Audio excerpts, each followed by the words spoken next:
हरि नताययो श्री पतितां समीयुः कदाचिदप्याशु दरिद्रवृत्याः मूकाश्च वाचस्पतिताहिताभ्यां नमो नमः श्री गुरुपादुकाभ्यां नमो नमः श्री गुरुपादुकाभ्यां.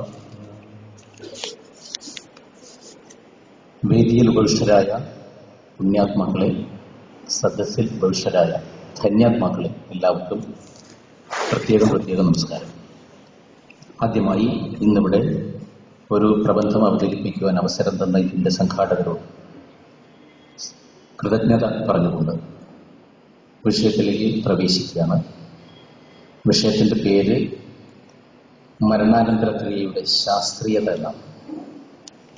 ശാസ്ത്രീയത എന്ന് പറഞ്ഞാൽ ശാസ്ത്രവുമായി ബന്ധപ്പെട്ടതാണ്. ശാസ്ത്രം എന്നത് അതിൻ്റെ അകത്ത് കിടക്കുന്ന ആ ധാതു അനുശാസിക്കുക എന്ന അർത്ഥത്തിൽ വരുന്ന ധാതുവാണ്. അതിൻ്റെ അർത്ഥം ശാസിക്കുകയും രക്ഷിക്കുകയും ചെയ്യുന്നതാണ് ശാസ്ത്രം. ശാസ്ത്രീച്ച ത്രായതേച്ച ശാസ്ത്രം. ശാസ്ത്രം നമ്മെ ശാസിക്കുന്നുണ്ട്, രക്ഷിക്കുന്നുണ്ട്. രക്ഷിക്കുന്നത് എന്തിൽ നിന്നാണ്? 6 ശത്രുക്കളിൽ നിന്നാണ്. ഷഡ് വൈദികൾ, കാമം, ക്രോധം, ലോഭം, മോഹം, മതമാത്സര്യാദികളിൽ നിന്നും നമ്മെ രക്ഷിക്കുന്നു. ദുർഗമ സഞ്ചാരത്തിൽ നിന്നും നമ്മെ രക്ഷിക്കുന്നു. സംസാരസാഗരം ക്ലേശം കൂടാതെ തരണം ചെയ്യുവാൻ സഹായിക്കുന്നു. ഈ 3 പ്രയോജനങ്ങളോടുകൂടിയ ശാസ്ത്രത്തെയാണ് ശാസ്ത്രം എന്ന് പറയുന്നത്. ശാസ്ത്രം എന്ന പദത്തിന് വേറെ പദം കൊടുക്കാൻ സാധ്യമല്ല. 5 മിനിറ്റ് ബ്രേക്ക് അതിന് ആ പരിപാടി കഴിഞ്ഞതിന് ശേഷം നമുക്ക് തുടങ്ങാം.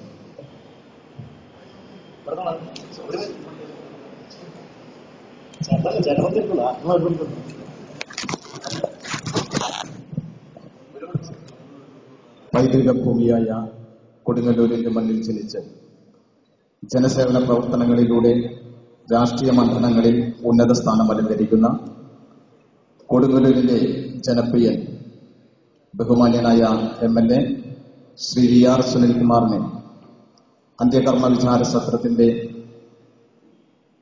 ഉദ്ഘാടനത്തിനായി ഈ വേദിയിലേക്ക് സ്വാഗതം ചെയ്യുകയാണ്.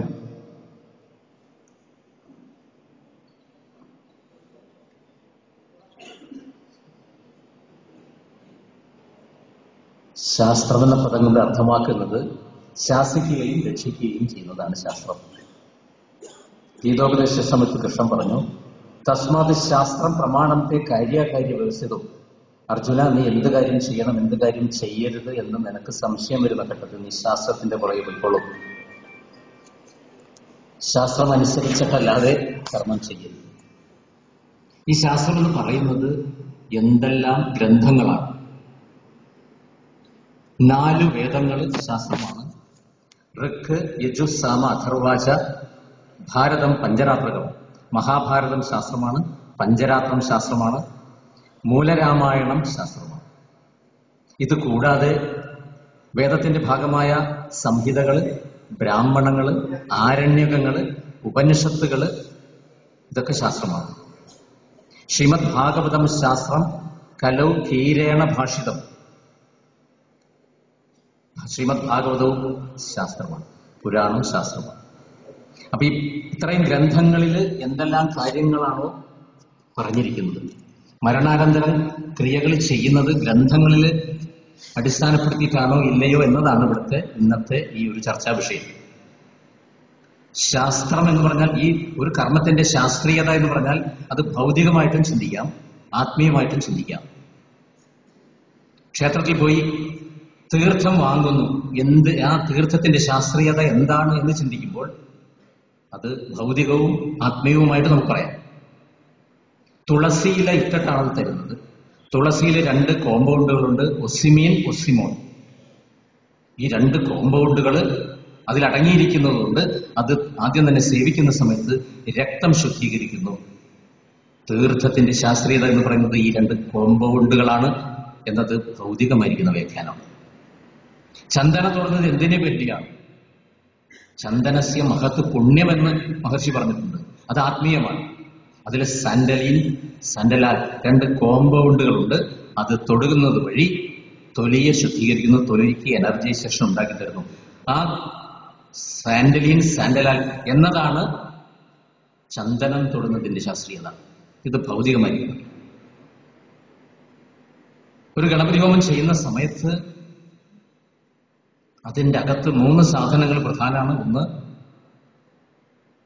പൊതിമടല്, മറ്റൊന്ന് പ്ലാവിൻ വിറക്, ചിരട്ട. ഇത് 3ഉം കൂടി കത്തിക്കുന്ന സമയത്ത് പൈറസീൻ എന്ന് പറയുന്ന ഒരു കോമ്പൗണ്ട് ഉണ്ടാകുന്നുണ്ട്. അത് ആ പരിസരം മുഴുവൻ ശുദ്ധീകരിക്കുന്നു. ഗണപതി ഹോമത്തിന്റെ ശാസ്ത്രീയത എന്ന് പറയുന്നത് ഈ പൈറസീനാണ്. ഈ 3 സാധനങ്ങൾ ജർമ്മനിയിൽ അവിടുത്തെ സയന്റിസ്റ്റുമാര് ഇത് 3 കത്തിച്ചതിന് ശേഷം ആ പുകയെ പരിശോധിച്ച സമയത്ത് തെങ്ങിന്റെ മുകളിലുള്ള മണ്ടരി മുതലായ രോഗങ്ങൾ മാറ്റാൻ പറ്റുമെന്ന് ജർമ്മനിയിലെ സയന്റിസ്റ്റുമാർ സമ്മതിച്ചിരിക്കുന്നു. ഇത് മഹർഷിമാര് നേരത്തെ കണ്ടുപിടിച്ചതിന് ശേഷമാണ് നമ്മളോട് ഗണപതി ഹോമം ചെയ്യുമ്പോൾ ഈ 3 സാധനങ്ങൾ നിങ്ങൾ ഉപയോഗിച്ചോളൂ എന്ന് പറഞ്ഞിരിക്കുന്നത്. വള്ളിനാരങ്ങ, അവല്, മലര് മുതലായ സാധനങ്ങൾ ഹോമിക്കുന്ന സമയത്തും അവിടെയും ഒരു എനർജൈസേഷൻ ഉണ്ടാകുന്നുണ്ട്. ഇതാണ് ഗണപതി ഹോമത്തിന്റെ ശാസ്ത്രീയത. പക്ഷേ ഈ ഒരു ഭൗതികമായിരിക്കുന്ന ശാസ്ത്രീയതയല്ല ഇന്നിവിടെ നമ്മൾ ഈ ശ്രാദ്ധം, തർപ്പണം എന്ന 2 വിഷയത്തെ അധികരിച്ച് പറയുമ്പോൾ. ആത്മീയമായിരിക്കുന്ന ശാസ്ത്രീയത മാത്രമേ ഇവിടെ ഉദ്ദേശിക്കുന്നുള്ളൂ. നമ്മുടെ വിഷയത്തിലേക്ക് പ്രവേശിക്കുകയാണ്. അനവധി ജീവജാലങ്ങളിൽ കൂടി കടന്നു വന്നതിന് ശേഷം മാത്രം കിട്ടുന്ന ഒരു ജന്മമാണ് മനുഷ്യജന്മം. ഇത് വളരെ ദുർലഭമാണ് എന്ന് ജഗദ്ഗുരു ശ്രീ ശങ്കരാചാര്യർ അദ്ദേഹത്തിന്റെ കൃതിയായ വിവേക ചൂടാമണിയിലെ ആദ്യത്തെ ശ്ലോകത്തിൽ പറയുന്നുണ്ട്. ഒരു നരജന്മം കിട്ടുക എന്നത് വളരെ പ്രയാസം, അതിലൊരു പുരുഷനാകുക എന്നത് അതിൽ പ്രയാസം. ഒരു മനുഷ്യനായിട്ട് ജനിക്കുന്ന സമയത്ത് ഒരു സ്ത്രീ ജനിക്കുന്നു, ഒരു പുരുഷൻ ജനിക്കുന്നു. താരതമ്യം ചെയ്യുമ്പോൾ പുരുഷ ജന്മത്തിൽ പ്രാധാന്യം വരുന്നു. എന്തുകൊണ്ടെന്നാൽ ബലികർമ്മം ചെയ്യുവാനുള്ള അധികാരം പുരുഷനാണ് കൂടുതലുള്ളത്. സ്ത്രീയെ അപേക്ഷിച്ച് പുരുഷന് ബലികർമ്മം, തർപ്പണം, ശ്രാദ്ധം മുതലായവ ചെയ്യുവാനുള്ള അധികാരം മഹർഷിമാർ വിധിച്ചിരിക്കുന്നത് പുരുഷനാകുന്നത് കൊണ്ട് ശങ്കരാചാര്യ പറയുന്നു പുരുഷത്വം അത് കിട്ടുന്നത് അതിലും പ്രയാസമാണ്. പുരുഷനായി ജനിച്ചു കഴിഞ്ഞാൽ സന്ധ്യാവന്തനം, സ്വാധ്യായം മുതലായവ ചെയ്ത് ബ്രാഹ്മണ്യം അഥവാ വിപ്രത്വം ആചരിച്ചുകൊണ്ട് ജീവിക്കുക എന്നത് അതിലും പ്രയാസമാണ്. അങ്ങനെ ജീവിക്കുമ്പോൾ അയാൾക്ക് വൈദിക ധർമ്മത്തിന്റെ മാർഗത്തിലുള്ള താല്പര്യം ജനിക്കുക എന്നത് അതിലും പ്രയാസം. വൈദിക ധർമ്മത്തോടുകൂടി ജീവിക്കുമ്പോൾ വിദ്വത്വം സ്വായത്തമാക്കിക്കൊണ്ട് ജ്ഞാനിയാവുക എന്നത് അതിലും പ്രയാസമാണ്. ശങ്കരാചാര്യരുടെ ശ്ലോകം ഇതാണ്: ജന്തൂനാം നരജന്മ ദുർലഭം അത പുംസ്ത്വം തതോ വിപ്രത തസ്മാത് വൈദിക ധർമ്മമാർഗപരത വിദ്വത്വം അസ്മാത്. ഇങ്ങനെ ഒരു മനുഷ്യജന്മം സഫലമാകണമെങ്കിൽ ചതുർവിധ ഫല പുരുഷാർത്ഥങ്ങൾ സ്വായത്തമാക്കണം. ധർമ്മം, അർത്ഥം, കാമം, മോക്ഷങ്ങൾ നാം കരസ്ഥമാക്കണം. ഈ 4 പുരുഷാർത്ഥങ്ങളിൽ വെച്ച് ഏറ്റവും പ്രധാനം ധർമ്മത്തിനാണ്. എന്തുകൊണ്ടെന്നാൽ ധർമ്മം അനുസരിച്ച് മാത്രമേ അർത്ഥം സമ്പാദിക്കാൻ പാടുള്ളൂ. ആ സമ്പാദിച്ച അർത്ഥം അനുസരിച്ച് മാത്രമേ കാമം ആഗ്രഹിക്കുവാൻ പാടുള്ളൂ. ധർമ്മം അനുസരിച്ച് കാമം അനുഭവിച്ചതിന് ശേഷമാണ് മോക്ഷം ലഭിക്കേണ്ടത്. ധർമ്മവിരുദ്ധമായ കാമത്തിന് ആധിക്യം വരുമ്പോൾ അവിടെ ക്രോധമുണ്ടാകും. ക്രോധത്തിൽ നിന്നും മോഹം ജനിക്കും. മോഹം കൂടുതലായാൽ അയാൾക്ക് ഓർമ്മശക്തി കുറയും. സ്മൃതിഭ്രംശമുണ്ടാകും. സ്മൃതിഭ്രംശത്താൽ ബുദ്ധിനാശം സംഭവിക്കും. ബുദ്ധിനാശം സംഭവിക്കുന്നത് വഴി ദുർലഭമായി കിട്ടിയ മനുഷ്യജന്മം സഫലമാകാതെ വ്യർത്ഥമായി പോകും. കാമാധിക്യം ഉണ്ടാകുവാനുള്ള കാരണം വസ്തുക്കളോടുള്ള സംഘമാണ്. സംഘമുണ്ടാകുവാൻ കാരണം ഭൗതിക വിഷയങ്ങളെപ്പറ്റി എപ്പോഴും ചിന്തിക്കുന്നതുകൊണ്ടാണ്. ഈ ഒരു വിഷയം ശ്രീകൃഷ്ണ പരമാത്മാവ് ഗീതോപദേശ സമയത്ത് അർജുനനെ ബോധ്യപ്പെടുത്തിയ വിഷയമാണ്. ഈ വിഷയമാണ് മഹാത്മാഗാന്ധിയെ ചൊടിപ്പിച്ച സംഭവം. മഹാത്മാഗാന്ധി ആദ്യമായിട്ട് ഭഗവത്ഗീത വായിച്ച സമയത്ത് ഈ 4 ശ്ലോകം വായിച്ചതിന് ശേഷം പിന്നെ ഭഗവത്ഗീത കയ്യിൽ നിന്ന് മാറ്റിയിട്ടില്ല. ഏത് സ്ഥലത്ത് യാത്ര ചെയ്യുന്ന സമയത്തും ഒരു ചെറിയ ഭഗവത്ഗീത മടിത്തട്ടിൽ സൂക്ഷിക്കുമായിരുന്നു മഹാത്മജി. ധ്യായതോ വിഷയാൻ പുംസഃ സംഗസ്തേഷുപജായതേ സംഗാത് സംജായതേ കാമഃ കാമാത് ക്രോധോഭിജായതേ ക്രോധാത് ഭവതി സമ്മോഹഃ സമ്മോഹാത് സ്മൃതി വിഭ്രമഃ സ്മൃതിഭ്രംശാത് ബുദ്ധിനാശോ ബുദ്ധിനാശാത് പ്രണശ്യതി. കോടിക്കണക്കിന് കർമ്മങ്ങളാണ് നമുക്ക് ചെയ്തു തീർക്കുവാനുള്ളത്. ഓരോ കർമ്മവും ധർമാധിഷ്ഠിതമായിരിക്കണം എന്ന് ഗുരുക്കന്മാരെല്ലാവരും തന്നെ നമ്മളോട് പറയുകയാണ്. ശ്രീനാരായണ ഗുരുദേവൻ പ്രത്യേകം പറഞ്ഞിട്ടുണ്ട്. ഗുരുദേവൻ പറഞ്ഞു തന്ന ശ്രീനാരായണ ധർമ്മം എന്ന കൃതിയിൽ 2-ാം അധ്യായത്തിൽ ധർമാധർമ്മ വിവേചനത്തില് ധർമാചരണം എങ്ങനെയെന്ന് വളരെ നിഷ്കർഷയോടെ പറയുന്നുണ്ട്. കോടിക്കണക്കിന് കർമ്മങ്ങളിൽ ചെയ്യേണ്ട ധർമ്മത്തെപ്പറ്റി നിങ്ങൾ ആദ്യം അറിയുക. അതാണ് ഗുരുദേവൻ നമ്മളോട് പറയുന്നത്. ധർമ്മം എന്താണെന്ന് ആദ്യം നിങ്ങൾ അറിയുക, നിങ്ങൾ ബോധ്യപ്പെടുത്തുക. നിങ്ങൾ അറിഞ്ഞതിന് ശേഷം എപ്പോഴും ആ ധർമ്മത്തെപ്പറ്റി മനനം ചെയ്യുക, ചിന്തിച്ചുകൊണ്ടേയിരിക്കുക. അത് നിങ്ങളുടെ ജീവിതത്തിൽ അനുഷ്ഠിക്കുക. ആ ജീവിതത്തിൽ അനുഷ്ഠിച്ച ധർമ്മം വരുന്ന തലമുറകൾക്ക് പറഞ്ഞു കൊടുക്കുക. ധർമ്മ ഏവ ഹി ബോദ്ധവ്യഃ മന്തവ്യഃ കർമ്മകൂടീഷു അനുഷ്ഠേയോ ഉപദേഷ്ടവ്യോ ധർമ്മോ ലോകപ്രവർത്തകഃ.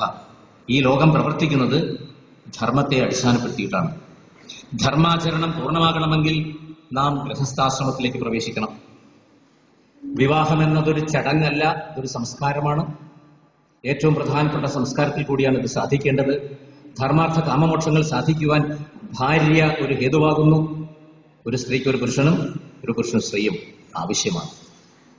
ധർമാർത്ഥ കാമമോക്ഷാണം ധാരാഹ സംപ്രാപ്തി ഹേതവഃ എന്ന് ധർമ്മശാസ്ത്രം വിധിക്കുന്നു. ധർമ്മവും അർത്ഥവും കാമവും മോക്ഷവും സഫലീകരിക്കണമെങ്കിൽ ഒരു ഭാര്യ ആവശ്യമാണ്. കന്യാദാനം ചെയ്യുന്ന സമയത്ത് കന്യകയുടെ പിതാവ് കന്യകയുടെ കൈ പിടിച്ച് വരന്റെ കയ്യിൽ കന്യകയെ ഏൽപ്പിക്കുന്ന സമയത്ത് പ്രധാനപ്പെട്ട ഒരു സങ്കല്പം ചെയ്യുന്നുണ്ട്. ഇതിൽ 3 ഘടകങ്ങളാണുള്ളത്. കന്യാദാനമാണ്, അത് പിതാവാണ് ചെയ്യേണ്ടത്, അമ്മാവനല്ല, ഗുരുനാഥനല്ല. കന്യാദാനം പിതാവാണ് ചെയ്യുന്നത്. പിതാവിന്റെ ഇടത്തെ കൈ മലർത്തി വയ്ക്കുന്നു, കന്യകയുടെ വലത്തെ കൈ അതിന്റെ മുകളിൽ മലർത്തി വയ്ക്കുന്നു, വരന്റെ വലത്തെ കൈ അതിന്റെ മുകളിൽ കമഴ്ത്തി വയ്ക്കുന്നു. അതിന്റെ മുകളിൽ പിതാവിന്റെ വലത്തെ കൈ കമഴ്ത്തി വെച്ചുകൊണ്ട് പറയുകയാണ്, ധർമ്മപ്രജാസമ്പത്തയെ ഏകവിംശ കുലോത്താരനായ വരസ്യ പിതൃഋണമോചനായ അഹം കന്യാദാനം കരിഷ്യേ. 21 തലമുറയെ രക്ഷിക്കുവാൻ വേണ്ടി ഞാൻ ഇന്ന് എന്റെ മകളെ നിനക്ക് ദാനം ചെയ്യുകയാണ്, അല്ലയോ വരാ. കന്യാപിതാവ് വരനോട് ചെയ്യുന്ന പ്രാർത്ഥനയാണ്. ധർമ്മപ്രജാസമ്പത്തയെ ധർമ്മം അനുസരിച്ച് ജീവിക്കുവാനും താല്പര്യമുള്ള ഒരു സന്താനം ജനിക്കണം. അതിനുള്ള കഴിവ് വേണം, താല്പര്യവും വേണം, ധർമ്മം ആചരിക്കുവാൻ.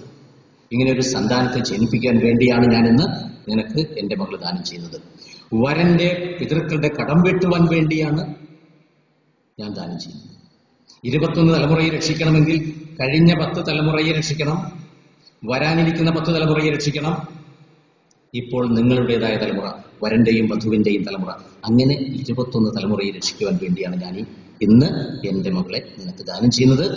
ഇന്നത്തെ ആദ്യരാത്രി ഗംഭീരമാക്കാനല്ല, ആദ്യരാത്രി കഴിഞ്ഞതിന് ശേഷം വാഷിംഗ്ടണിൽ പോയി ഹണിമൂൺ ആഘോഷിക്കാൻ വേണ്ടിയല്ല.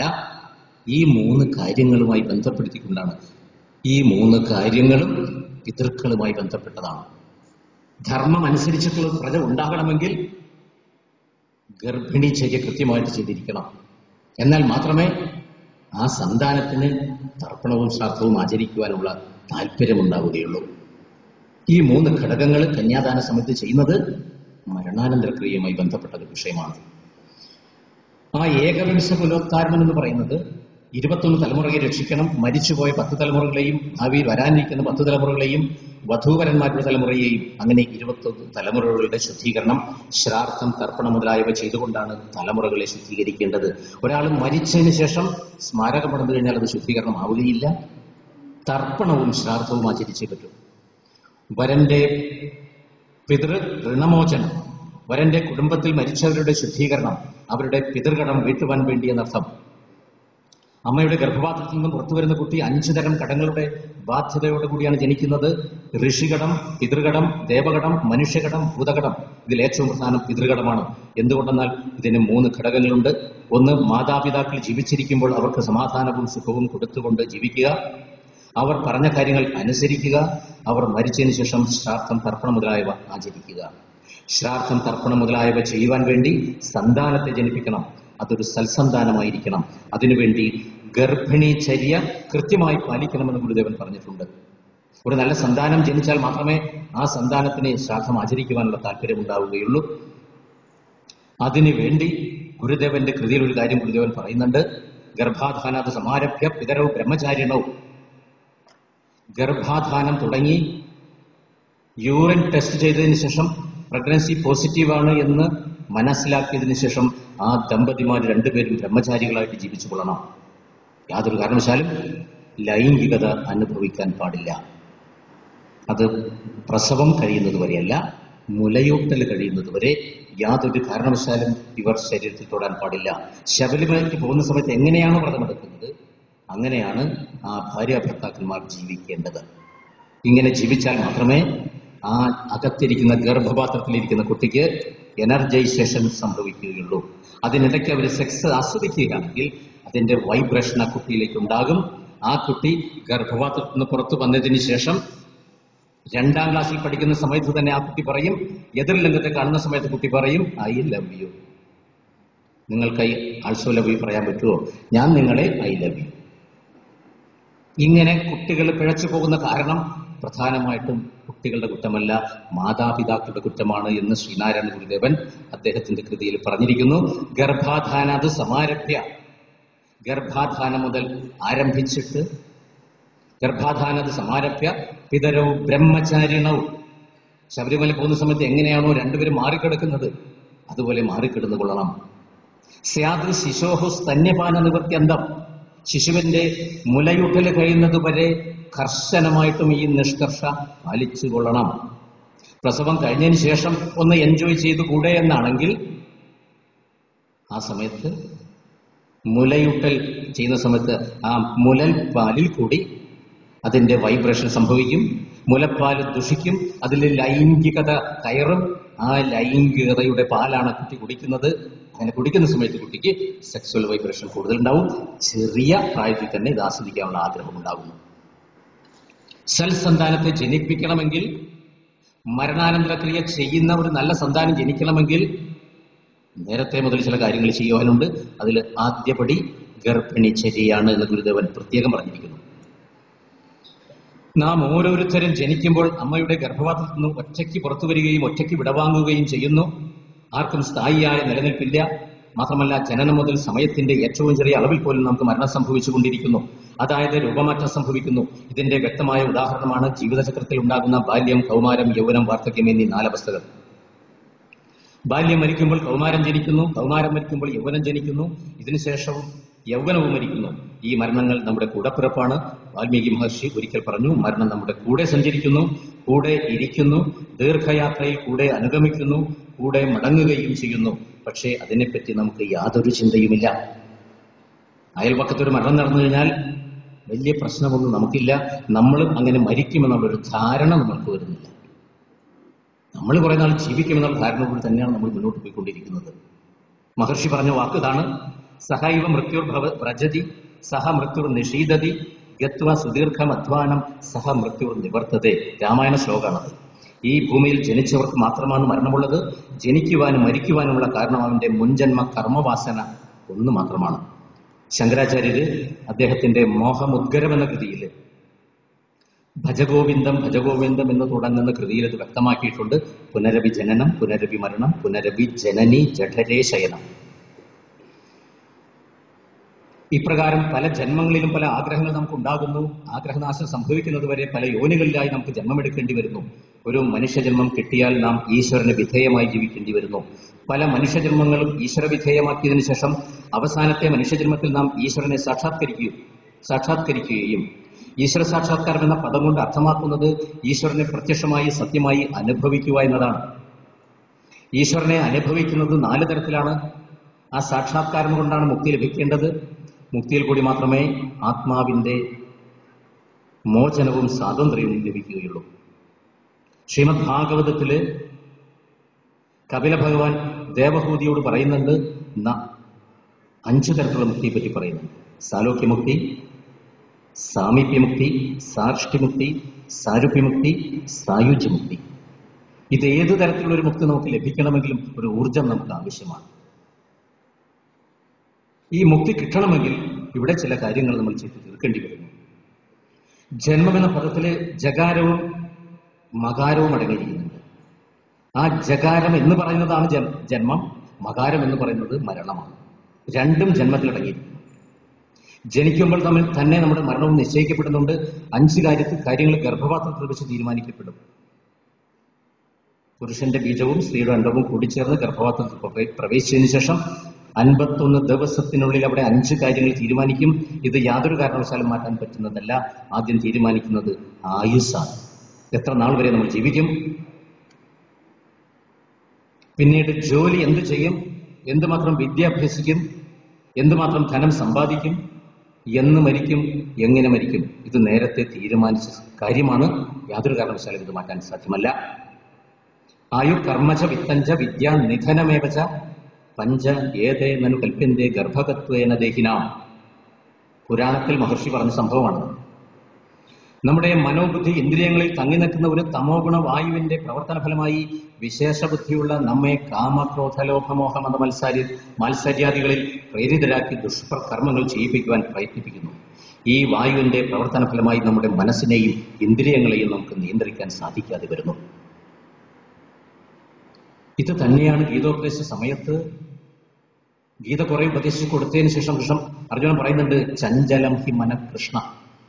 അങ്ങ് പറയുന്നത് എനിക്ക് മനസ്സിലാക്കാൻ പറ്റുന്നില്ല, എന്റെ മനസ്സ് ചഞ്ചലമാണ്. പാപം ചെയ്യുവാൻ എന്നെ പ്രേരിപ്പിക്കുന്നു കൃഷ്ണ, ഞാൻ എന്താണ് ചെയ്യുന്നത്? നിന്റെ രജോ ഗുണത്തിന്റെ പ്രവർത്തന ഫലമായിട്ടാണ് ഈ ഇത് നിനക്ക് തോന്നിക്കുന്നത്. ഒരു രജോ ഗുണ വായു നിനക്കുണ്ട്, നീ ക്ഷത്രിയനായതുകൊണ്ടാണ്. ഇങ്ങനെ തമോ ഗുണവായു നമുക്ക് ഓരോരുത്തർക്കും ഉണ്ട്. അതുകൊണ്ട് പാപം ചെയ്യുവാൻ നമ്മൾക്ക് തോന്നിപ്പിക്കുകയാണ് ചെയ്യുന്നത്. ശരീരത്തിനകത്തുള്ള വായു ഓരോരോ അവയവങ്ങളിൽ വ്യത്യസ്ത ധർമ്മങ്ങൾ നിർവഹിക്കുമ്പോൾ ഓരോ നാമത്തിൽ അറിയപ്പെടുന്നു. 5 വായുക്കളാണ് മനുഷ്യ ശരീരത്തിലുള്ളത്.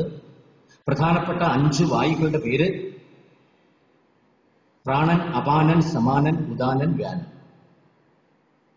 പ്രധാനപ്പെട്ട വായുക്കൾ 5 പ്രാണൻ, അപാനൻ, സമാനൻ, ഉദാനൻ, വ്യാനൻ എന്നീ പേരുകളിൽ അറിയപ്പെടുന്നു. ഈ 5 വായുക്കളിൽ പ്രാണൻ ഹൃദയത്തിൽ പ്രവർത്തിക്കുന്നു, അപാനൻ മലദ്വാരത്തിൽ പ്രവർത്തിക്കുന്നു, സമാനൻ നാഭീദേശത്തിലും, ഉദാനൻ കഴുത്തിലും, വ്യാനൻ സർവ്വ ശരീരാവയവങ്ങളിലും പ്രവർത്തിക്കുന്നു.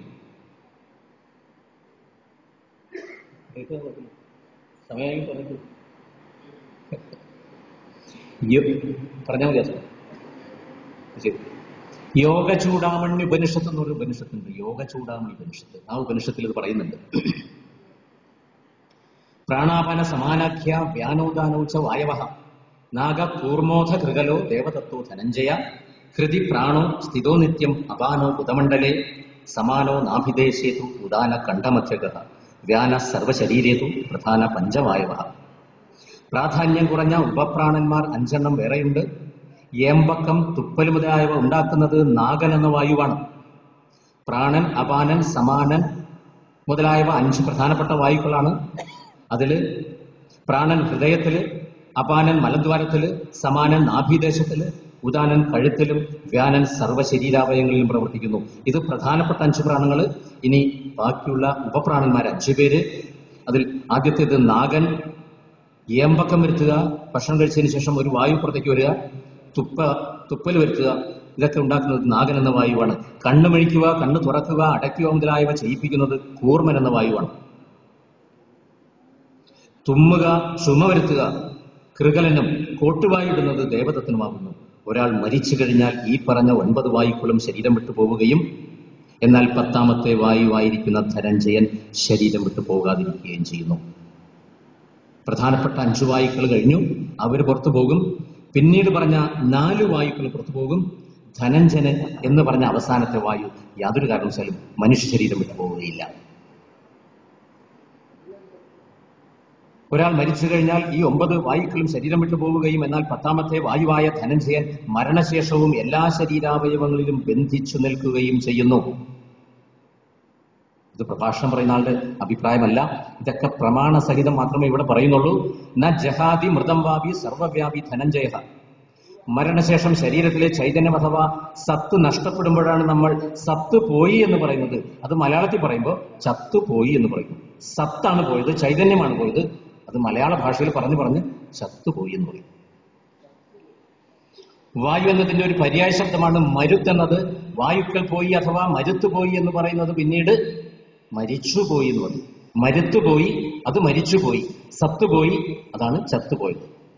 ഈ ധനഞ്ജയവായു ശരീരത്തിൽ നിലനിൽക്കുന്നത് കൊണ്ടാണ് മൃതശരീരം വീർക്കുന്നത്. മരിച്ചതിന് ശേഷം യാതൊരു ചൈതന്യവും ആ ശരീരത്തിലില്ല. എല്ലാ വായുക്കളും പോയി കഴിഞ്ഞിട്ടുണ്ടെങ്കിലും ശരീരം വീർത്തു വരുന്നുണ്ട്. ഇതെന്തുകൊണ്ടാണ് സംഭവിക്കുന്നത്? അതിൻ്റെ അകത്തുള്ള ധനഞ്ജയ വായുവിന്റെ പ്രവർത്തന ഫലമായാണ് മനുഷ്യ ശരീരം വീർക്കുന്നത്. ശരീരം അഴുത്തോ ദഹിച്ചോ പോകുന്നത് വരെ ധനഞ്ജയ വായു അതിൽ നിലകൊള്ളുന്നു. അതിനെ വേഗം വേർതിരിക്കാൻ വേണ്ടിയാണ് ശവം ദഹിപ്പിക്കുന്നത്. ശരീരം ദഹിക്കുമ്പോൾ എല്ലാ ശരീരാവയവങ്ങളിൽ നിന്നുമുള്ള ധനഞ്ജയാംശം ഹൃദയഭാഗത്ത് സംഘടിക്കുന്നു. ഹൃദയഭാഗം ദഹിക്കുന്നതോടുകൂടി ഭൂരിഭാഗം വിട്ടുപോവുകയും ശരീരം മുഴുവൻ ദഹിച്ച് തീരുന്നതോടുകൂടി ധനഞ്ജയാംശം പൂർണ്ണമായും വിട്ടുപോവുകയും ചെയ്യുന്നു. ദഹനം തുടങ്ങുന്ന സമയത്ത് ശരീരത്തിന്റെ അകത്തുള്ള ധനഞ്ജയ വായു ഹൃദയത്തിന്റെ അകത്തേക്ക് ശേഖരിക്കപ്പെടുന്നു. ഹൃദയഭാഗം പൊട്ടുന്ന സമയത്താണ് ഈ ധനഞ്ജയ വായു പുറത്തേക്ക് പോകുന്നത്. എന്നാലും ചെറിയ അംശം കാലിലും കയ്യിലും ഉണ്ടായിരിക്കും. അത് മുഴുവൻ നശിച്ചു പോകുന്നത് മനുഷ്യ ശരീരം ദഹിച്ച് തീരുന്നതുകൊണ്ട് മാത്രമായിരിക്കും. ഈ സമയത്താണ് ഉദകുംഭഭേദനം നടത്തേണ്ടത്. ഒരു കുടത്തിൽ വെള്ളം പൊക്കിപ്പിടിച്ച് ഒരു ദ്വാരമുണ്ടാക്കി ഇങ്ങനെ ശവശരീരത്തെ ഇടതുഭാഗത്താക്കി പ്രദക്ഷിണം വെച്ചുകൊണ്ട് മൂത്ത പുത്രനാണ് ചെയ്യാൻ അധികാരി, ഇളയ പുത്രനല്ല. മൂത്തപുത്രൻ ഒരു മൺകുടത്തിൽ വെള്ളം നിറച്ച് അതിൽ ചെറിയ ദ്വാരമുണ്ടാക്കി ചിതയ്ക്ക് ചുറ്റും വെള്ളത്തെ ഒഴുക്കിക്കൊണ്ട് ശവശരീരത്തെ ഇടത്തുവശത്താക്കിക്കൊണ്ട് മന്ത്രോച്ചാരണം ചെയ്തുകൊണ്ട് പ്രദക്ഷിണം വെച്ച് കുടം പൊട്ടിക്കണം. ഇപ്രകാരം ചെയ്യുമ്പോൾ ധനഞ്ജയന്റെ ചൂട് കുറയുന്നു എന്ന് സങ്കല്പം. ഈ ധനഞ്ജയൻ ഏറ്റവും പ്രശ്നക്കാരനാണ്. പെട്ടെന്ന് തന്നെ ബന്ധുക്കളിലേക്ക് ഇത് ആവേശിക്കും. ഇപ്രകാരം ചെയ്യുമ്പോൾ ധനഞ്ജയന്റെ ചൂട് കുറയുന്നു. ശരീരാവയവങ്ങളിൽ സർവ്വവ്യാപിയായ ഈ ധനഞ്ജയവായു പ്രാപഞ്ചിക ജീവിതത്തിലെ സുഖാനുഭവങ്ങൾക്ക് വേണ്ടി എന്തും ചെയ്യാൻ നമ്മെ പ്രേരിപ്പിക്കുന്നു. ആത്മാവിൽ ഒട്ടിനിന്നുകൊണ്ട് അഹംബുദ്ധിയായി പ്രവർത്തിപ്പിക്കുന്നു. എല്ലാ പ്രവൃത്തികളിലും ഞാനെന്നും എന്റേതെന്നുമുള്ള തോന്നലുണ്ടാകുന്നു. മരണം കഴിഞ്ഞ് ശവശരീരം ദഹിപ്പിച്ചു കഴിഞ്ഞാൽ ശരീരം വിട്ടുപോയ താപത്താൽ എന്റെ ഭാര്യ, എന്റെ സന്താനം, എന്റെ ഭർത്താവ്, എന്റെ സ്വത്ത്, എന്റെ ബന്ധുക്കൾ എന്ന ചിന്തയോടെ ധനഞ്ജയൻ ആ പ്രദേശത്ത് തങ്ങി നിൽക്കുന്നു. സന്താനങ്ങളെയും മറ്റും കൂടുതൽ വാത്സല്യത്തോടുകൂടി സമീപിക്കുന്നു. വംശം നിലനിർത്തുന്നതിന് വേണ്ടി സ്ത്രീ പുരുഷന്മാർ പുത്രോത്പാദന ഇച്ഛയോടെ പരസ്പരം ബന്ധപ്പെടുമ്പോൾ ശുക്ല ശോണിതങ്ങളിൽ കൂടി ധനഞ്ജയാംശം കടന്നുപോവുകയും അവ സന്താനങ്ങളിൽ ലയിക്കുകയും ചെയ്യുന്നു. ഈ ധനഞ്ജയവായു മാതാപിതാക്കളെയും സന്താനങ്ങളെയും പരസ്പരം ആശാബന്ധത്താൽ ആകർഷിപ്പിക്കുന്നു. ദഹന സമയത്ത് സ്ഥലത്ത് തങ്ങി നിൽക്കുന്ന ധനഞ്ജയവായുവിനെ ശ്വസിക്കുന്നത് കൊണ്ട് പിതൃപുത്ര ബന്ധത്താൽ കുല അഥവാ അശുദ്ധി ബന്ധുക്കളെ എല്ലാവരെയും ബാധിക്കുന്നു. മരണവാർത്ത അറിയുന്ന സമയത്തും ഈ പ്രക്രിയ സംഭവിക്കുന്നു. കാന്തം ഇരുമ്പിനെ ആകർഷിക്കുന്നത് പോലെ മാതാപിതാക്കളിലെ ധനഞ്ജയാംശവും അടുത്ത ബന്ധുക്കളിലെ ധനഞ്ജയാംശവും ഒന്നായതുകൊണ്ട് ഒന്ന് മറ്റേതിൽ പ്രതിഫലിക്കുന്നു. ഇങ്ങനെ സംഭവിക്കുന്നത് കൊണ്ട് ചിലർക്ക് ആവേശാദികൾ ഉണ്ടാവുകയും ചിലർ മരിച്ച വ്യക്തിയായി അഭിനയിക്കുകയും സംസാരിക്കുകയും ചെയ്യുന്നു. ഇതിനെ സാധാരണയായി പ്രേതബാധ എന്ന പേരിൽ അറിയപ്പെടുന്നു. മരണവാർത്ത അറിഞ്ഞതിന് ശേഷം മാത്രമേ പോലെ ബാധിക്കുന്നുള്ളൂ. അതുകൊണ്ട് ചില തന്ത്രിമാർ പറയും, നാളെ കലശമാണ്, അപ്പൂപ്പ മരിക്കാൻ കിടക്കുകയാണ്, മരിച്ചു കഴിഞ്ഞാൽ നീ എന്നെ ദയവിച്ചത് അറിയിച്ചേക്കല്ലേ, കലശം കഴിഞ്ഞതിന് ശേഷം നീ അറിയിച്ചാൽ മതി. അറിഞ്ഞു കഴിഞ്ഞാൽ ധനഞ്ജയവായു ആ സമയത്ത് ബോധമണ്ഡലത്തിലേക്ക് പ്രവേശിക്കും. അറിഞ്ഞില്ലെങ്കിൽ പ്രവേശിക്കുകയില്ല എന്നാണ് ആചാരം. ദഹനശേഷം ഈ ധനഞ്ജയവായുവിനെ ഇവിടെ നിന്നും പറഞ്ഞുവിടുന്നതിന് വേണ്ട ക്രിയാദികൾ ചെയ്യുവാൻ പ്രധാനാധികാരി മൂത്തപുത്രനാണ്. ഒരു ഔരസപുത്രൻ എന്നാണ് മൂത്തപുത്രന്റെ പേര്. പുത്രത്വം 12 വിധം പറയുന്നുണ്ട്. ഔരസൻ, ക്ഷേത്രജൻ, പുത്രികാപുത്രൻ, കാനീനൻ, സഹോഢൻ, ഗൂഢോത്പന്നൻ എന്നിപ്രകാരം പുത്രാഹ ദ്വാദശൈതേ പ്രകീർത്തിതാഹ എന്നാണ് ധർമ്മശാസ്ത്രം വിധിക്കുന്നത്. ഇതിൽ ആദ്യം പറഞ്ഞ ഔരസപുത്രനാണ് ഉത്തമാധികാരിയായി നിഷ്കർഷിച്ചിട്ടുള്ളത്. ഉരസി ജാതഃ ഔരസഃ എന്താണ് വ്യുത്പത്തി. ഉരസി ജാതഃ, ഉരസിൽ നിന്നും ജനിച്ചവനാണ് ഔരസപുത്രൻ. ഉരസ് എന്ന് പറഞ്ഞാൽ ഹൃദയം എന്നർത്ഥം. ആദ്യത്തെ പുത്രൻ ജനിക്കുന്നത് ഹൃദയത്തിൽ നിന്നാണ്. ആ ബീജം ഉണ്ടാകുന്നത് ആദ്യം വൃഷണത്തിലല്ല, ഹൃദയത്തിലാണ്. യജുർവേദത്തിൽ ഇത് പ്രത്യേകം പറഞ്ഞിട്ടുണ്ട്. രേതസ് രേതോ ഹൃദയേ ഹൃദയം മയി അഹം അമൃതേ അമൃതം ബ്രഹ്മണി. വിവാഹത്തിന് ശേഷം ദമ്പതിമാർക്ക് ആദ്യം സംഭവിക്കുന്ന ബീജസങ്കലനത്തിൽ സുഖവും സന്തോഷവും വളരെ കൂടുതലായിരിക്കും. വിവാഹം കഴിഞ്ഞതിന് ശേഷം ആ ബീജസങ്കലനം ചെയ്യുന്ന സമയത്ത് സുഖവും സന്തോഷവും വളരെ കൂടുതലായിരിക്കും. ആദ്യത്തെ ബീജസങ്കലനത്തിലുള്ള സുഖവും സന്തോഷവും പിന്നീടുള്ള ആ ബീജസങ്കലനങ്ങളിൽ ഉണ്ടാവുകയില്ല. ആദ്യത്തെ ബീജസങ്കലനത്തിൽ ആ രണ്ടുപേരുടെയും ദമ്പതിമാരുടെ ശരീരത്തിൽ നിറഞ്ഞു നിൽക്കുന്ന ധനഞ്ജയാംശവും ആത്മീയാംശവും വളരെ കൂടുതൽ ശതമാനം ശുക്ല ശോണിതങ്ങളിൽ കൂടി ആ സന്താനത്തിലേക്ക് പ്രവേശിക്കുന്നു. ഇവരുടെ ചൈതന്യാംശം കൂടുതലായിട്ട് വരുന്നത് മൂത്തപുത്രനായതുകൊണ്ട് ഇത് മൂത്തമകൻ തന്നെയാണ് ഇതിന് അധികാരിയായി വിധിച്ചിരിക്കുന്നത്. വിവാഹത്തിന് ശേഷം ദമ്പതിമാർക്ക് ആദ്യം സംഭവിക്കുന്ന ബീജസങ്കലനത്തിൽ സുഖവും സന്തോഷവും വളരെ കൂടുതലായിരിക്കും. ഹൃദയത്തിലുണ്ടായ രേതസ്സിന്റെ ഹൃദയംഗമമായ സംയോഗത്തിൽ ജനിക്കുന്ന ആദ്യ സന്താനത്തിന് രണ്ടുപേരുടെയും ആത്മീയാംശവും ധനഞ്ജയാംശവും കൂടുതലായിരിക്കും. അങ്ങനെ ജനിക്കുന്ന ഔരസപുത്രൻ ചെയ്യുന്ന പിതൃകർമ്മത്തിന് പ്രാബല്യവും പിതൃതൃപ്തിയും ഏറിയിരിക്കും. കുലാചാരം അനുസരിച്ച് വിധിപ്രകാരം വിവാഹം ചെയ്ത സ്വജാതിയിൽപ്പെട്ട ഭാര്യയിലുണ്ടായ പുത്രനാണ് ഔരസപുത്രൻ. 3 മക്കളുണ്ട് ഒരു അച്ഛനും അമ്മയ്ക്കും. ഏത് മകനാണ് തർപ്പണം അല്ലെങ്കിൽ ശ്രാദ്ധം ആചരിക്കുന്നത് കൊണ്ട് ആ പരേതന്റെ ആത്മാവിന് സന്തോഷം കിട്ടുന്നത് എന്നാണെങ്കിൽ മൂത്തപുത്രനാണ്. എന്തുകൊണ്ടെന്നാൽ അവരുടെ ചൈതന്യം മുഴുവനും മൂത്തപുത്രനിലേക്കാണ് അവർ പ്രവേശിപ്പിച്ചിരിക്കുന്നത്. അതുകൊണ്ട് മൂത്തപുത്രൻ തന്നെ അത് ചെയ്തിരിക്കണം. ആ ഔരസപുത്രൻ എന്ന് പറയുന്നത് ഈഴവ വിഭാഗത്തിൽ ജനിച്ചവർക്ക് ഈഴവ വിഭാഗത്തിൽ തന്നെയാണ് വിവാഹം.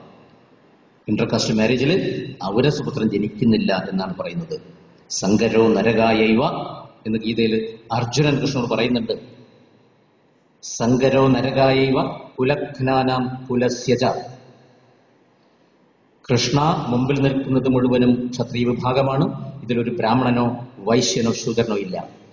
ഇവരെ കൊല്ലുവാൻ ലക്ഷക്കണക്കിന് ഈ യോദ്ധാക്കളെ കൊല്ലുവാൻ എനിക്ക് 10 മിനിറ്റ് പോലും വേണ്ട.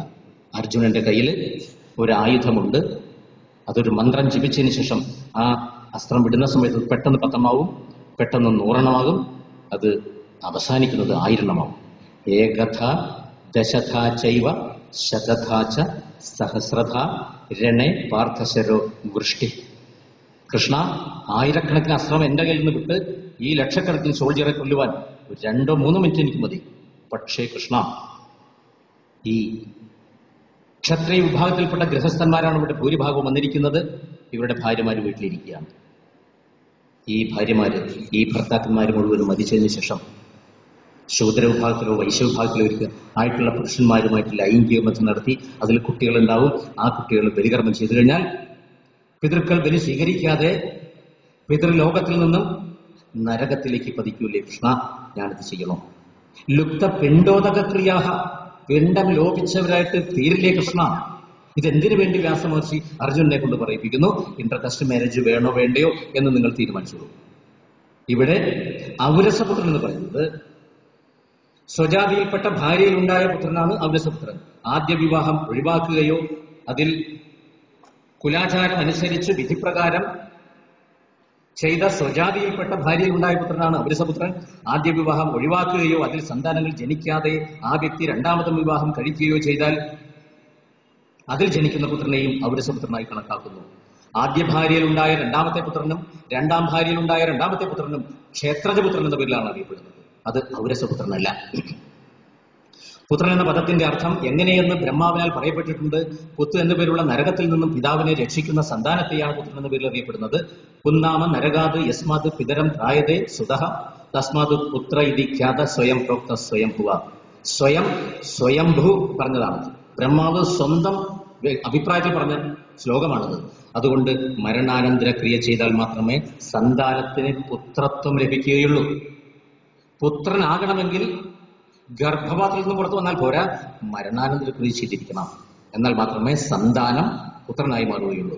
ശവദാഹം കഴിഞ്ഞാൽ പ്രേതകർമ്മം അന്നേ ദിവസം മുതൽ ദശഗാത്ര വിധി അനുസരിച്ച് തുടങ്ങണം. ഇത് 10 ദിവസം കൊണ്ട് ശരീരകാംക്ഷിയായി എങ്ങും നിലനിൽപ്പില്ലാത്ത ധനഞ്ജയവായുവിന് വായുവിൽ ശരീരം കൽപ്പിച്ച് ചെയ്യുന്ന ക്രിയകളാണ്. ഇങ്ങനെ 10 ദിവസം കൊണ്ട് ധനഞ്ജയന് ശരീരാവയവങ്ങൾ പൂരണം വരുന്ന ക്രിയ നടത്തി 11ാം ദിവസം കൊലവിടിയതിനു ശേഷം 12ാം ദിവസം സബിണ്ടി ക്രിയ നടത്തി അവസാനിപ്പിക്കണം. മരിച്ചതിന് ശേഷം അന്ന് മുതൽ തർപ്പണം തുടങ്ങുന്നുണ്ട്, ശ്രാദ്ധം തുടങ്ങുന്നുണ്ട്. ഇതെന്തിനു വേണ്ടിയാണ് 10 ദിവസം ചെയ്യുന്നത്? ഇതെല്ലാം കൂടി ഒരു ദിവസം ചെയ്താൽ പോരെ? ഈ 10 ദിവസം ആ പുരോഹിതന് ദക്ഷിണ കൊടുക്കേണ്ട വല്ല കാര്യമുണ്ടോ? എല്ലാം കൂടി നമുക്ക് ഒരു ദിവസം ചെയ്യാം. ഇത് ഒരു കാരണവശാലും ചെയ്യാൻ പാടില്ലാത്ത കാര്യമാണ്. 10 ദിവസം കൊണ്ട് ഇവിടെ സംഭവിക്കുന്നത് ഈ ധനഞ്ജയ വായു എന്ന് പറയുന്ന ആ പ്രേതാംശം ആ വീട് വിട്ട് പുറത്ത് പോവുകയില്ല. അറ്റാച്ച്മെന്റ് ഉണ്ട് ആ വീടിനോട്. ഈ ധനഞ്ജയ വായുവിന് ഓരോ ദിവസവും ഓരോ അവയവം കൽപ്പിച്ചുകൊണ്ടുള്ള ക്രിയയാണ് ദശഗാത്ര വിധി എന്ന് പറയുന്നത്. സബിണ്ടി എന്നാൽ അവസാനം കൊലവിടിയതിനു ശേഷം 10 ദിവസം പോലെ ആചരിച്ച് 11ാം ദിവസം കൊലവീടി 12ാം ദിവസം സബിണ്ടീകരണം ചെയ്യുന്നു. സബിണ്ടി എന്ന പദത്തിന് പരലോകത്തേക്ക് പോയ മറ്റു പിതൃക്കളോട് മരിച്ച പ്രേതത്തെ സമാനമാക്കുക എന്ന ക്രിയയാണ്. മരിച്ച വ്യക്തി പ്രേതത്വം വിട്ട് പിതൃത്വം പ്രാപിക്കുവാൻ വേണ്ടി ചെയ്യുന്ന ആദ്യത്തെ ക്രിയ എന്നർത്ഥം. മരണാനന്തര ക്രിയയിൽ പരേതന് പിണ്ടം കൊടുത്തുകൊണ്ടുള്ള ഏറ്റവും പ്രധാനപ്പെട്ട ഒരു ക്രിയയാണ് ദശഗാത്രവിധി. ഗാത്രം എന്നാൽ ശരീരമെന്നർത്ഥം. ദശ 10 ദിവസം കൊണ്ടുള്ള ശരീര നിർമ്മാണം എന്ന് സാമാന്യാർത്ഥം. മരിച്ച പ്രേതത്തിന് അല്ലെങ്കിൽ മരിച്ച ആ ധനഞ്ജയ വായുവിന് ശരീരം രൂപകൽപ്പന ചെയ്യുന്ന സംഭവമാണ് ഇവിടെ 10 ദിവസം കൊണ്ട് സംഭവിക്കുന്നത്. അലഞ്ഞു തിരിഞ്ഞു നടക്കുന്ന ധനഞ്ജയ വായുവിന് അഥവാ പ്രേതത്തിന് ആദ്യ ദിവസം തലയാണ് ഉണ്ടാക്കി കൊടുക്കുന്നത്. ഈ മനുഷ്യ ശരീരത്തിന്റെ അവയവങ്ങളിൽ 10 ദിവസവും ഓരോരോ അവയവങ്ങളാണ് ഉണ്ടാക്കി കൊടുക്കുന്നത്. ഇത് സങ്കല്പമാണ്. ഈ ജീവൻ എന്ന് പറയുന്ന ചൈതന്യം മാത്രമാണ് അവിടെ ഉള്ളത്. ശരീരമില്ല. ശരീരം ദഹിക്കുന്നു, ശിരസ് പൂരിപ്പിക്കുന്നു. ശിരപൂരക പിണ്ഡമാണ് ആദ്യത്തെ ദിവസം പുരോഹിതൻ ചെയ്യുന്നത്. ശിരപൂരക പിണ്ഡം, ശിരസ് പൂരിപ്പിക്കുന്ന പിണ്ഡം. എന്തിനു വേണ്ടിയാണ് ഇത് ചെയ്യുന്നത് എന്ന് ഇതിന്റെ ഫലശ്രുതി നിർണയ സിന്ധു എന്ന ഗ്രന്ഥത്തിൽ പറയുന്നുണ്ട്. ഈ 10 ദിവസവും ഇങ്ങനെ അവയവം ഉണ്ടാക്കുന്നത് എന്തിനു വേണ്ടിയാണ് ചോദിക്കുകയാണെങ്കിൽ നിർണയ സിന്ധു എന്ന് പറയുന്ന ഗ്രന്ഥത്തിൽ ശ്രാർത്ഥ പ്രകരണത്തിൽ ഇത് വ്യക്തമായിട്ട് പറഞ്ഞു തരുന്നുണ്ട്. ഓരോ ദിവസവും ഓരോ നരകങ്ങൾ തരണം ചെയ്യുവാൻ വേണ്ടിയാണ്. മൊത്തം നരകങ്ങൾ 86 ലക്ഷമുണ്ടെന്ന് ഗരുഡപുരാണത്തിൽ പറയുന്നു. അതിൽ പ്രധാനപ്പെട്ടവ 21 എണ്ണമാണ്. അതിൽ ഏറ്റവും പ്രധാനപ്പെട്ടവ 10 എണ്ണമാണ്. ഈ 10 എണ്ണമാണ് പ്രേതത്തിന് തരണം ചെയ്യേണ്ടത്. ആദ്യത്തെ ദിവസം ചെയ്യുന്ന ശിരപൂരക പിണ്ഡം കൊണ്ട് രൗരവം എന്ന പേരുള്ള നരകം തരണം ചെയ്യുന്നു. 2-ാം ദിവസം കർണാക്ഷി മുഖനാസികാപൂരക പിണ്ഡം. കർണം ചെവി, അക്ഷി കണ്ണ്, മുഖം മൂക്ക്, ഇത്രയും അവയവങ്ങളാണ് 2-ാമത്തെ ദിവസം പ്രേതത്തിന് ഉണ്ടാക്കി കൊടുക്കുന്നത്. 3-ാമത്തെ ദിവസം ഗളാംസ ഭുജവക്ഷപൂരക പിണ്ഡം. 2-ാം ദിവസം കർണാക്ഷി മുഖനാസികാപൂരക പിണ്ഡം ചെയ്യുന്നത് എന്തിനു വേണ്ടിയാണ്? യോനിപുംസ നാമ നരകം താരണാർത്ഥം. യോനിപുംസ നാമം, യോനിപുംസം എന്ന് പറയുന്ന ഒരു നരകമുണ്ട്. ആ നരകത്തിൽ നിന്നും ഈ പ്രേതത്തെ തരണം ചെയ്യുവാൻ വേണ്ടിയാണ് 2-ാമത്തെ പിണ്ഡം വയ്ക്കുന്നത്. 2-ാമത്തെ ദിവസം ഉണ്ടാക്കുന്ന അവയവങ്ങള് ചെവി, കണ്ണ്, മുഖം, മൂക്ക്. 3-ാമത്തെ ദിവസം ഗള അംസ ഭുജവക്ഷപൂരക പിണ്ഡം. ഗളം കഴുത്ത്, അംസം ചുമലുകള്, വക്ഷസ് മാറിടം, ഇത്രയും അവയവങ്ങൾ 3-ാമത്തെ ദിവസം ഉണ്ടാക്കുന്നു. ഇത് മഹാരൗരവനാമ നരകധാരണം. രൗരവം, മഹാരൗരവം, ഇങ്ങനെ ഈ നരകങ്ങൾ തരണം ചെയ്യുവാൻ വേണ്ടിയാണ് ഈ 3-ാമത്തെ ദിവസം ഈ പിണ്ഡം വെക്കുന്നത്. 4 പാർഷ്ണി, കുക്ഷി, കടി, നാഭി, ലിംഗ, ഗുദപൂരക പിണ്ഡം. കാലിന്റെ മടമ്പ്, വയറ്, കടിപ്രദേശം, നാഭിപ്രദേശം, പുക്കിളിന്റെ താഴെഭാഗം, ലിംഗം, ഗുദപ്രദേശം, ഇത്രയും ഭാഗങ്ങൾ താമിശ്രനാമ നരകതാരണാർത്ഥം. താമിശ്രം എന്ന പേരുള്ള നരകത്തിൽ നിന്നും ഈ പ്രേതത്തിന് തരണം ചെയ്യാൻ വേണ്ടിയാണ് 4-ാമത്തെ ദിവസം ഉണ്ടാക്കുന്നത്. 5 ജാനു, ജംഘ, പാദപൂരക പിണ്ഡം. കാൽമുട്ട്, കണങ്കാല്, കാല്, ഇത് 3ഉം 5-ാമത്തെ ദിവസം ഉണ്ടാക്കുന്നു. അന്ധതാമിശ്ര നാമ നരകതാരണാർത്ഥം. അന്ധതാമിശ്രം എന്ന് പേരുള്ള ആ നരകം തരണം ചെയ്യാൻ വേണ്ടിയാണ്. 6 ഗുൽഭ, പാദാങ്കുലി, മർമാദ്യവയവ പൂരക പിണ്ഡം. ഗുൽഭം ഞെരിയാണി എന്ന് പറയുന്ന ആ ഭാഗം, കാല്, അങ്കുലി, കാൽ വിരലുകള്, മർമ്മം, ഇത്രയും അവയവങ്ങളാണ് അന്നുണ്ടാക്കുന്നത്. സംഭ്രമ നാമക നരകതാരണാർത്ഥം. സംഭ്രമം എന്ന് പറയുന്ന നരകത്തിൽ നിന്ന് രക്ഷപ്പെടുവാൻ വേണ്ടിയാണ്. 7 അസ്ഥി, മജ്ജ, സിരാവയവ പൂരകം. അസ്ഥി, മജ്ജ, സിര, ഇത് 3ഉം 7-ാമത്തെ ദിവസം ഉണ്ടാക്കുന്നു. അമേധ്യ കൃമിസമ്പൂർണ്ണ നാമ നരകധാരണം. അമേധ്യ കൃമിസമ്പൂർണം എന്ന് പറയുന്ന നരകം. അമേധ്യം എന്ന് പറഞ്ഞാൽ മലമെന്നർത്ഥം. അത് നിറച്ചു വെച്ചിരിക്കുന്ന, അതിലുണ്ടാകുന്ന കൃമികൾ നിറഞ്ഞ ആ നരകം തരണം ചെയ്യാൻ വേണ്ടി. 8 നഖദന്ത ലോമാദ്യവയവ പൂരകം. പുരീഷഭക്ഷണ നാമ നരകധാരണം. പുരീഷം, മലം, അത് ഭക്ഷിക്കുന്ന നരകം, അത് തരണം ചെയ്യാൻ വേണ്ടിയാണ്. 9 മർമ്മവീര്യാദി സർവാവയവ പൂരകം. മർമ്മം, വീര്യം, എല്ലാ അവയവങ്ങളും ഉണ്ടാക്കുവാൻ വേണ്ടിയാണ്. സ്വമാംസഭക്ഷണ നാമ നരകധാരണം. സ്വമാംസ എന്ന് പറഞ്ഞാൽ തന്റേതായിരിക്കുന്ന മാംസം ഭക്ഷിക്കുന്ന നരകം. ആ നരകത്തിൽ നിന്നും തരണം ചെയ്യുവാൻ വേണ്ടി 9-ാമത്തെ ദിവസം ഇത്രയും അവയവങ്ങൾ ഉണ്ടാക്കുന്ന സമയത്ത് അത് ഒരു ജീവനായിട്ട് സംഭവിക്കുന്നു. ആ ജീവന് പിറ്റേ ദിവസം ഭയങ്കര വിശപ്പും ദാഹവും ഉണ്ടാവും. 10-ാമത്തെ ദിവസം വിശപ്പും ദാഹവും മാറ്റുവാൻ വേണ്ടിയാണ് ക്ഷുത്ത്, പിപാസ, പൂരകപിണ്ഡം. ക്ഷുത്ത് എന്ന് പറഞ്ഞ വിശപ്പ്, പിപാസ വെള്ളം കുടിക്കുവാൻ ആഗ്രഹം, ഇത് രണ്ടും ശമിപ്പിക്കുവാൻ വേണ്ടി 10-ാമത്തെ ദിവസം പ്രേതത്തിന് ഈ പിണ്ഡം വയ്ക്കുന്നു. ഇത് കുംഭീഭാഗ നരകതാരണാർത്ഥം. കുംഭീഭാഗം എന്ന പേരുള്ള ആ നരകത്തിൽ നിന്നും തരണം ചെയ്യാൻ വേണ്ടിയാണ്. ദശഗാത്രവിധി മുതലായ പിണ്ടകർമ്മങ്ങളിൽ മറ്റു ഗോത്രങ്ങളിലും മറ്റു ജാതി വിഭാഗങ്ങളിൽപ്പെട്ടവർക്കും ബന്ധമില്ലാത്ത സ്നേഹബന്ധുക്കൾക്കും ഇവർ സ്ത്രീകളോ പുരുഷന്മാരോ ആരുമായിക്കോട്ടെ ആർക്ക് വേണമെങ്കിലും ബന്ധിക്കാവുന്നതാണ്. എന്റെ അച്ഛൻ മരിച്ചു, രക്തബന്ധമില്ലാത്ത സ്നേഹബന്ധുക്കൾ എന്റെ അച്ഛനുണ്ടെങ്കിൽ എന്റെ അച്ഛന് വേണ്ടി അവർക്ക് തർപ്പണം ചെയ്യുവാൻ അധികാരമുണ്ട്. അത് ക്രിസ്ത്യാനിയായിക്കോട്ടെ മുസ്ലിം ആയിക്കോട്ടെ അവർക്ക് തർപ്പണം ചെയ്യുവാനുണ്ട്. എന്റെ അമ്മ മരിച്ച സമയത്ത് ഒരു മുസ്ലിം അമ്മ ഒരു അധ്യാപികയായിരുന്നു. ആ അധ്യാപികയ്ക്ക് മുസ്ലിം എന്ന് പറയാണ്, എനിക്ക് കൊള്ളി വെക്കണം ചോദിച്ച് ചന്ദനത്തിന്റെ ഒരു കഷ്ണം ഇദ്ദേഹത്തെ കൊണ്ട് അവിടെ വെപ്പിച്ചു. അറ്റാച്ച്മെന്റ് ഉള്ള ആർക്ക് വേണമെങ്കിലും തർപ്പണം ചെയ്യാം. ഒരു ഗുരുനാഥൻ മരിച്ചു കഴിഞ്ഞാൽ, തന്ത്രി മരിച്ചു കഴിഞ്ഞാൽ എല്ലാ ശിഷ്യന്മാർക്കും പുത്രത്വേന കൽപ്പിച്ചുകൊണ്ട് പിണ്ടം വയ്ക്കാവുന്നതാണ്. ആർക്ക് വേണമെങ്കിലും ഇത് ചെയ്യാവുന്നതാണ്.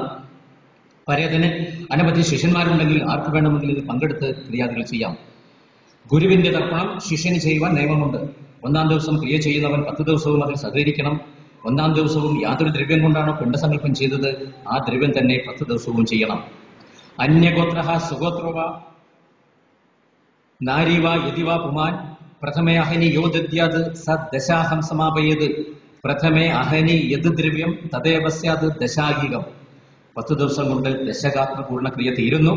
പ്രഥമ ഷോഡശം, ദ്വിതീയ ഷോഡശം, സപിണ്ടി ഇപ്രകാരമാണ് ക്രിയ സമർപ്പിക്കേണ്ടത്. 10 ദിവസം കുല ആചരിച്ച് 11-ാം ദിവസം കുല വെടിയതിനു ശേഷം 12-ാം ദിവസം സപിണ്ടീകരണം ചെയ്ത് ക്രിയ അവസാനിപ്പിക്കുന്നു. 10 ദിവസം കൊണ്ട് 16 പിണ്ടങ്ങളാണ് വെക്കേണ്ടത്. 10 ദിവസങ്ങളിൽ ഓരോ പിണ്ടവും, അതുകൂടാതെ 1, 3, 5, 7, 9, 10 ഈ ദിവസങ്ങളിൽ കൂടുതലായി ഓരോ പിണ്ടവും കൂട്ടിയാൽ മൊത്തം 16 പിണ്ടങ്ങളായി. ഇതിനെ വിഷമശ്രാദ്ധം എന്ന് പറയും. 12-ാം ദിവസം സപിണ്ടീകരണം ചെയ്ത് ക്രിയകൾ സമാപിക്കുന്നു. അന്ന് ബന്ധുക്കൾക്കും സുഹൃത്തുക്കൾക്കും അന്നദാനം ചെയ്യാം. ഇതിനുശേഷം എല്ലാ അമാവാസിയിലും തർപ്പണം ചെയ്യണം. 1 വർഷം കഴിഞ്ഞ് ആണ്ടുശ്രാദ്ധം ആചരിക്കണം. മരിച്ച ദിവസത്തെ നക്ഷത്രം ഏത് മലയാള മാസത്തിലാണോ വന്നിട്ടുള്ളത് അടുത്ത വർഷം ആ മലയാള മാസത്തിൽ വരുന്ന അതേ നക്ഷത്രത്തിലാണ് ആണ്ടുശ്രാദ്ധം ചെയ്യേണ്ടത്. മരിച്ചതിന് ശേഷമുള്ള പരേതന്റെ പ്രേതാവസ്ഥയെ വെള്ളിപ്രതിമയിൽ ആവാഹിച്ച് സന്നിധ്യപ്പെടുത്തി തിലഹോമം, സായുജ്യപൂജ മുതലായവ ചെയ്യണം. സായുജ്യപൂജ മുതലായവ ചെയ്യണം. പ്രതിമതൊട്ട് വിഷ്ണു സഹസ്രനാമം മുതലായവ പാരായണം ചെയ്ത് ദുരിതശാന്തി വരുത്തി ക്ഷേത്രപിണ്ഡ സഹിതം പ്രതിമ തീർത്ഥത്തിൽ വിസർജന ക്രിയ ചെയ്യണം. ഇതിനുശേഷം നമ്മൾ മരിക്കുന്നതുവരെ പരേതർക്ക് വേണ്ടി എല്ലാ മാസവും അമാവാസി തർപ്പണം ചെയ്തുകൊള്ളണം. 2 തരത്തിലാണ് ശ്രാദ്ധ സങ്കല്പമുള്ളത്. അത് ജാതീയമായി പറയുമ്പോൾ നമ്പൂതിരി, നായർ വിഭാഗക്കാർക്ക് തർപ്പണം വിധിച്ചിട്ടില്ല, അവർക്ക് ശ്രാദ്ധമാണ് വിധിച്ചിരിക്കുന്നത്. ഒരു നമ്പൂതിരി തർപ്പണം ചെയ്യാറില്ല. അച്ഛൻ മരിച്ച ദിവസം അച്ഛന്റെ ശ്രാദ്ധം, അമ്മ മരിച്ച ദിവസം അമ്മയുടെ ശ്രാദ്ധം. നായർ ഫാമിലിക്കും ഇത് തന്നെയാണ് നിയമം. ഈഴവ, പുലയ, പറയ താഴെയുള്ള എല്ലാ വിഭാഗക്കാർക്കും തർപ്പണം ചെയ്യാനാണ് വിധിച്ചിരിക്കുന്നത്. ശ്രീനാരായണ ഗുരുദേവനോട് ഒരാൾ ചോദിച്ചു, തർപ്പണം ചെയ്തു കഴിഞ്ഞാൽ പിതൃക്കൾ ബലി സ്വീകരിക്കുന്നുണ്ട് എന്നതിന് എന്തെങ്കിലും തെളിവുണ്ടോ? അതിനു മുമ്പേ 2 ചോദ്യങ്ങൾ അദ്ദേഹം ചോദിച്ചിരിക്കുന്നു. രാമൻ ഓവർസീർ എന്നാണ് അയാളുടെ പേര്. തിരുവനന്തപുരത്താണ് സംഭവം. ഗുരുദേവ ജീവചരിത്രത്തിലുള്ളതാണ് ഞാൻ പറയുന്നത്. ഒരു കിണർ കുഴിക്കേണ്ട ആവശ്യം വന്നു. ഈ കിണർ ഇവിടെ ഒരു ജോലി, ഒരു വർക്ക്, എനിക്ക് ഒരു കോൺട്രാക്ട് വർക്ക് കിട്ടിക്കഴിഞ്ഞാൽ ഞാൻ ഇവിടെ ഒരു കിണർ കുത്തിക്കൊള്ളാം എന്ന് ഗുരുദേവൻ ജീവിച്ചിരിക്കുന്ന സമയത്ത് ഒരാൾ ഗുരുദേവന്റെ ഫോട്ടോ വരച്ചു കൊണ്ടുകൊടുത്തു. ഈ ഫോട്ടോയിൽ നോക്കി അദ്ദേഹം തീരുമാനിച്ചു, ഇവിടുത്തെ കോൺട്രാക്ട് വർക്ക് എനിക്ക് കിട്ടുകയാണെങ്കിൽ ഞാനിവിടെ ഒരു കിണർ കുത്തിയേക്കാം. ഈ വർക്ക് ഇയാൾക്ക് കിട്ടി, ഇയാൾക്ക് മറന്നുപോയി. പക്ഷെ അവിടെ കിണറിന്റെ ആവശ്യം വന്നു. എല്ലാ ഭക്തജനങ്ങളും കൂടി ഗുരുദേവന്റെ അടുത്ത് വന്നു. ഗുരുദേവ, അവിടെ ഒരു കിണറിന്റെ ആവശ്യമുണ്ട്, ദയവ് ചെയ്തൊന്ന് ഒരു സ്ഥലം കാണിച്ചു തരൂ. ഗുരുദേവൻ പറഞ്ഞ സ്ഥലത്ത് ഞങ്ങൾക്ക് കിണർ കുത്തണം. അപ്പൊ ഗുരുദേവൻ ചോദിച്ചു, നിങ്ങൾ ഈ കിണർ പണിയുവാനുള്ള ധനം എങ്ങനെയാണ് ശേഖരിക്കുന്നത്? ഞങ്ങൾ പകുതി ധനം ശേഖരിച്ച് കഴിഞ്ഞു, ഇനി കുറച്ചും കൂടി ആവശ്യമുള്ളൂ, ഇതൊരാൾ തരാമെന്ന് പറഞ്ഞിട്ടുണ്ട്. അപ്പോൾ ഗുരുദേവൻ പറഞ്ഞു, ഈ ധനം നിങ്ങൾ എടുക്കേണ്ട, രാമൻ ഓവർസീറിന്റെ അടുത്ത് പോയി പറഞ്ഞാൽ മതി. അദ്ദേഹം എന്റെ വരച്ച ഫോട്ടോയുടെ മുമ്പിൽ വെച്ചൊരു സങ്കല്പം ചെയ്തിട്ടുണ്ടായിരുന്നു, ഈ കോൺട്രാക്ട് വർക്ക് എനിക്ക് കിട്ടുകയാണെങ്കിൽ ഞാൻ ഇവിടെ ഒരു കിണർ കുത്തിയേക്കാം. ഈ കാര്യം ഒന്ന് ഓർമ്മിപ്പിച്ചാൽ മതി. എല്ലാ ഭക്തജനങ്ങളും കൂടി രാമൻ ഓവർസീറിനെ കണ്ടു പറഞ്ഞു, അങ്ങ് ഒരു സങ്കല്പം ഗുരുദേവന്റെ ഫോട്ടോയുടെ മുമ്പിൽ വെച്ച് ചെയ്തിരുന്നല്ലോ, അത് ഇവിടെ കിണർ കുത്തണം. ഗുരുദേവൻ പറഞ്ഞിട്ട് ഞങ്ങൾ വരികയാണ്. അപ്പോൾ ഇയാൾക്ക് ഈ ഗുരുദേവന്റെ ഫോട്ടോയുടെ മുമ്പിൽ വെച്ച് പ്രാർത്ഥിച്ചത് എങ്ങനെയാണ് ഗുരുദേവൻ മനസ്സിലാക്കിയത്? ഇതെത്ര ആലോചിച്ചിട്ട് പിടിയിട്ടുമില്ല. അതിന്റെ പ്രായശ്ചിത്തമായിട്ട് അദ്ദേഹം 2 കിണർ കുത്തി കൊടുത്തു എന്നാണ് ജീവചരിത്രത്തിൽ എഴുതി വച്ചിരിക്കുന്നത്. അങ്ങനെയാണെങ്കിൽ ഗുരുദേവൻ ഇന്ന് പരീക്ഷിക്കണം. ഗുരുദേവ, ഗർഭത്തിലിരിക്കുന്ന കുട്ടി ആൺകുട്ടിയാണോ പെൺകുട്ടിയാണോ എന്ന് ഗുരുദേവന് പറയാൻ പറ്റുമോ? ഞാൻ പറയണമെന്നില്ല, നിനക്ക് തന്നെ കാണാൻ പറ്റും. അപ്പോൾ ഗുരുദേവൻ പറഞ്ഞു, നിന്റെ ഭാര്യ ഇപ്പോൾ 8 മാസം ഗർഭിണിയല്ലേ? ഇയാളുടെ ഭാര്യ ഗർഭിണിയാണെന്നുള്ളത് ഗുരുദേവനോട് ഇയാൾ പറഞ്ഞിട്ടില്ല. ഇതും ഗുരുദേവൻ മനസ്സിലാക്കിയതിന് ശേഷം ചോദിക്കുകയാണ്, നിന്റെ ഭാര്യ ഇപ്പോൾ 8 മാസം ഗർഭിണിയല്ലേ? ഭാര്യയെ വിളിച്ചുകൊണ്ട് വരൂ, നീ ആ വയറിലൊന്ന് നോക്കിക്കോളൂ. ആൺകുട്ടി അതിൻ്റെ ഉള്ളിൽ കളിക്കുന്നത് ഇയാൾ കണ്ടു. പ്രസവം കഴിഞ്ഞപ്പോൾ അത് ആൺകുട്ടിയായിരുന്നു. അതിനുശേഷം 3ാമത്തെ ചോദ്യമാണ്, ബലികർമ്മം ചെയ്യുന്ന സമയത്ത് പിതൃക്കൾ ബലി സ്വീകരിക്കുന്നുണ്ടെന്നുള്ളതിന് എന്താണ് തെളിവ് ഗുരുദേവ? വർക്കലയിൽ വരിക, ശിവഗിരിയിൽ തർപ്പണമുണ്ട്, അമാവാസി ദിവസം വന്നുകൊള്ളുക. അമാവാസി ദിവസം ഇയാൾ വന്നപ്പോൾ ഏകദേശം 9 മണിയായി. എല്ലാവരും തർപ്പണം ചെയ്ത് പോയി കഴിഞ്ഞിരുന്നു. ആ പുരോഹിതനോട് ചോദിച്ചു, തർപ്പണം കഴിഞ്ഞോ? ഇന്ന് എല്ലാവരും നേരത്തെ വന്നു പോയി. അപ്പോൾ ഒരാൾ വളരെ സ്പീഡിൽ വരുന്നുണ്ട്. പുരോഹിതന് ചോദിക്കുകയാണ്, തർപ്പണത്തിന്റെ സമയം കഴിഞ്ഞോ? കഴിഞ്ഞിട്ടില്ല, നിങ്ങൾ കാലും മുഖം കഴി വന്നോളൂ, ഇരുന്നോളൂ. അപ്പോൾ തർപ്പണം ചെയ്യുന്ന ഇയാൾ ഇതിന് നോക്കി നിൽക്കുകയാണ്. പിണ്ഡം 5ആയി ഭാഗിക്കുക, മാതൃവംശയെ കുലേ ജാതക, പിതൃവംശയെ കുലേ ജാതക, ആദ്യത്തെ ഉണ്ട എടുക്കുക. ഇതിങ്ങനെ ചെയ്യുന്നൊക്കെ നോക്കി നിൽക്കുന്നുണ്ട്. തർപ്പണം തുടങ്ങിയ സമയത്ത് പുരോഹിതനും ഈ ചെയ്യപ്പെടുന്ന വ്യക്തിയും മാത്രമേ ഉണ്ടായിരുന്നുള്ളൂ. തർപ്പണം കഴിയാറായ സമയത്ത് പുരോഹിതന്റെ കൂടെ 6 പേര് വേറെ ഇരിക്കുന്നതായിട്ട് ഇയാൾ കണ്ടു. ഈ 6 പേര് നേരത്തെ ഉണ്ടായിരുന്നില്ലല്ലോ. സൂക്ഷിച്ചു നോക്കിയ സമയത്ത് ആളുകൾ തന്നെയാണെന്ന് ഉറപ്പാണ്. തർപ്പണം കഴിഞ്ഞതിന് ശേഷം വലിയ ഇല ചെറിയ ഇലയുടെ മുകളിൽ വെച്ച് മടക്കി കൊണ്ടുപോയി, വെള്ളം കൊണ്ടുപോയി കാക്കിക്ക് 3 പ്രാവശ്യം കൈകൊട്ടിക്കൊള്ളുക എന്ന് പറഞ്ഞ് ഈ ഇല കൊണ്ടുപോകുന്ന സമയത്ത് ഈ 6 പേരെ കാണാനില്ല. അങ്ങനെ ഗുരുദേവൻ മനസ്സിലാക്കിച്ചു കൊടുത്തു. പുത്രന്മാരില്ലാത്തവര് ബലികർമ്മം ചെയ്യുന്ന സമയത്ത് വന്ന് ബലി സ്വീകരിക്കുന്നതായി ഗുരുദേവൻ ഇദ്ദേഹത്തിന് കാണിച്ചു കൊടുത്തു എന്ന് ശ്രീനാരായണ ഗുരുദേവന്റെ ജീവചരിത്രത്തിൽ പറഞ്ഞിരിക്കുന്നു. ഇവിടെ മരിച്ചതിന് ശേഷം എല്ലാ അമാവാസിയും ചെയ്തു കൊള്ളണം. 2 പക്ഷമുണ്ട്. 5 മിനിറ്റ് ബ്രേക്ക്.